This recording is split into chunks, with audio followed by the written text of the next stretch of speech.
Welcome back. In this video I am going to explain how I did the Haldex fluid change in the Scirocco all-wheel drive swap that I have.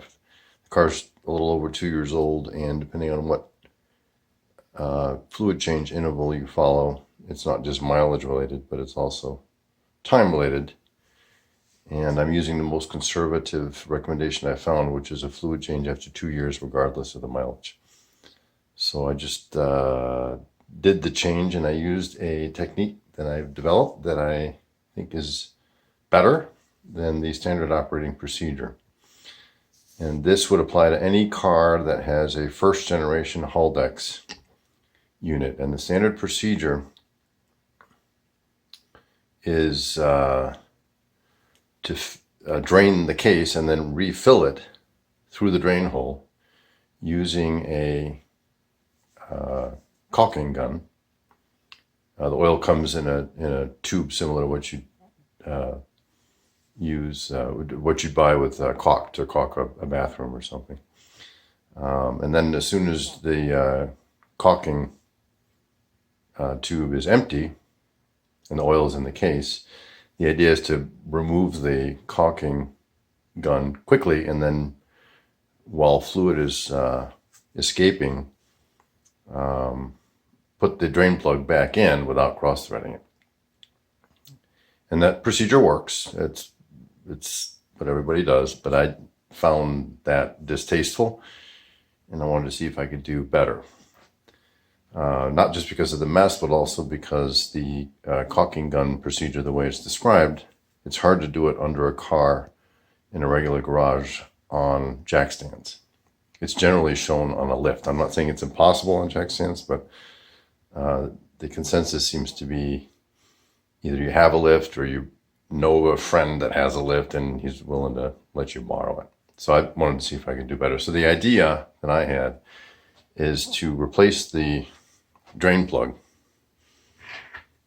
So in my case, I removed this drain plug to drain the fluid, and then replace that with a check valve. And I couldn't find a check valve that had the same thread. This is an M10x1 thread, but I did find a check valve that has a female M10x1 thread. And I found a male fitting that was M10x1 threads on both sides.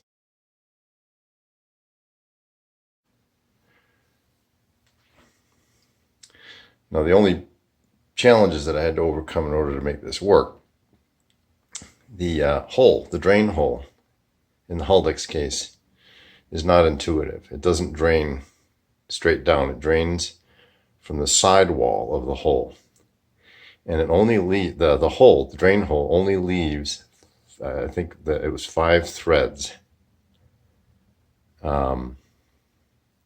available.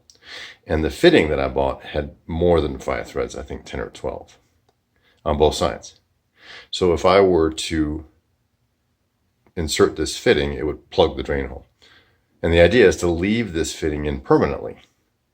And just, so number one, it doesn't strain the aluminum threads in the case by repeatedly threading and unthreading a drain plug.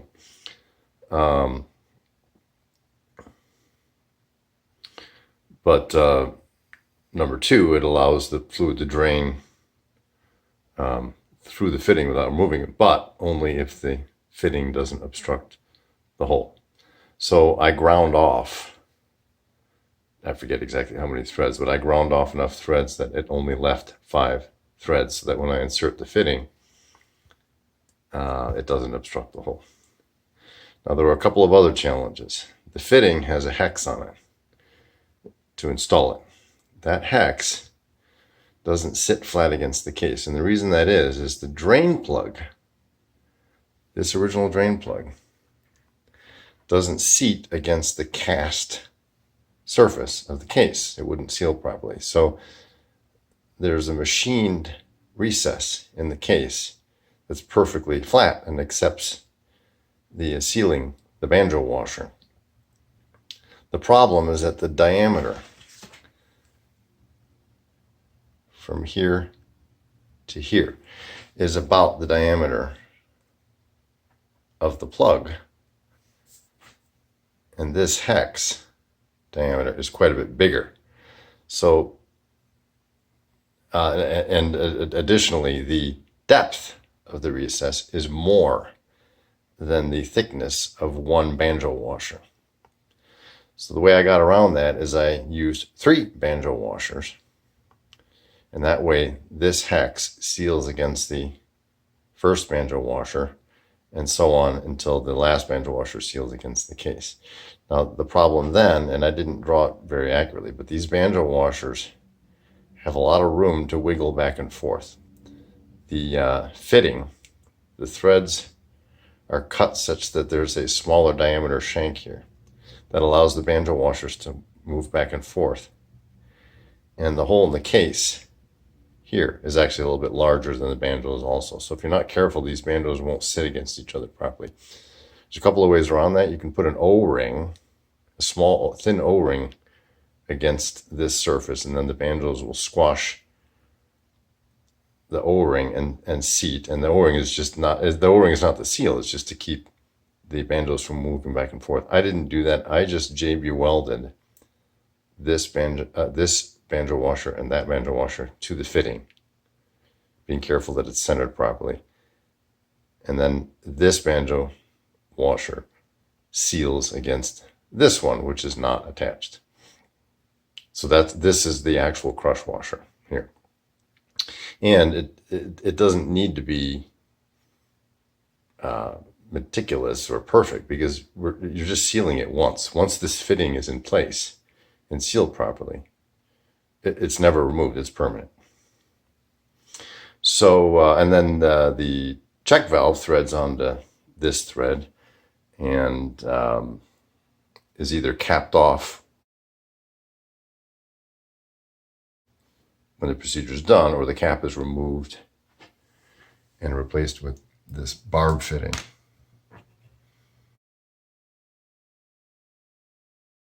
For the filling procedure. Now the actual filling procedure, I bought the fluid in this 1 liter jug. And the first time I did the fluid change, I did a filter change, and sadly there's no way around it. You got to get this wrench if you're going to do it on the car. I did my first fluid change when the car was being built, so the unit was in this shop. But moving forward, I have to use this filter wrench. Now, you don't have to change the filter every single time. I didn't change it this time. When I did the filter change, I drained about 275 cc's. I used this container to measure it. So that's what I put back the first time I changed the fluid, 275 cc's. This time, I didn't change the filter, and I drained 215 cc's.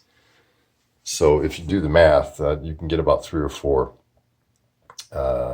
fluid changes from one of these containers, depending on whether you change the filter or not. And the way I get the fluid into the case is with this rig that I set up. It's a cheap caulking gun and a 300 cc syringe that I've trimmed down. You can see I have another syringe here, and you'll see we need that. But this part of the syringe, I cut it off so that the syringe fits into the caulking gun. And then the plunger part of the syringe, this part, I shortened it. It's only about yay long. And that's so that when I open the syringe, I can pull the rubber plunger out to 280 cc's. That gives me a little bit of leeway. So I can fill this with enough fluid to fill the case in one shot. And the way I fill it without having to disassemble it is there's a hole here. And whatever I drained, I put the same amount from the bottle into this syringe. And then, without making a huge mess, empty the